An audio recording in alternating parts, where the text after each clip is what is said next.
Walang relasyon ang nag-grow kung may isang sinungaling.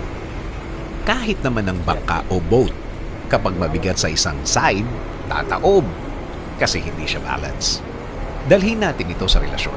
Sa magkakarelasyon, kung itatanong ko sa iyo na one-sided lang ang relationship, hindi ba tataob? O kaya may mapapagod na mag-balance? Pero susuko at susuko din. Kapag ang isang relasyon ay yung isa lang ang nagtatrabaho, isa lang ang nag-i-effort, oo, may mga times na humahaba ang relasyon nila, tatagal ng mahabang panahon, pero sa dulo, bibigay at bibigay din. Tulad na lang ng isang ugali na kahit kailan, hindi dapat hinahayaan at tinutolerate. Hindi dapat maging normal. At kahit kailan, wag na wag masasanay sa pagsisinungaling. Ang katotohanan na ikakampi mo. Tandaan mo yan. Kahit pa magalit ang kausap mo, ipagtatanggol ka ng katotohanan. Pangmatagalan ang benepisyo ng katotohanan. Example, kapag sinabi mo ang katotohanan sa isang tao, na alam mo naman na masasaktan siya o ang buong pamilya niya, o kaya kung boss mo siya at alam mo kapag nalaman niya ang totoo, magagalit siya. Oo, may galit kang mararamdaman. Oo, makakarinig ka ng masasakit na salita. Pero, kapag may malaking problema, ikaw ang gusto nilang makausap. Bakit?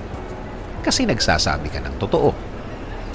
Kapag ipinatawag o gusto kang makausap ng taong yon, alam nila na hindi ka nang sisinungaling. Hindi ka na maglalagay ng kung ano-ano sa kwento mo. Talagang pwede nilang malaman ang totoo sa'yo. Since alam nila na pwede kang pagkatiwalaan sa mga bagay, they will start trusting you. They will start believing in you.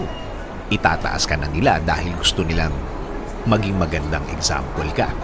Kahit sa isang relasyon, matutong magsama sa katotohanan.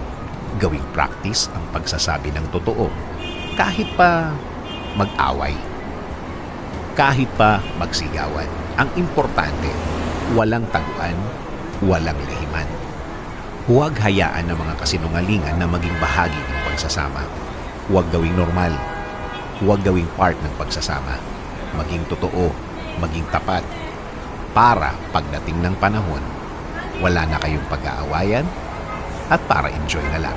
Sabi nga sa Proverbs 3:3-4, let love and faithfulness never leave you.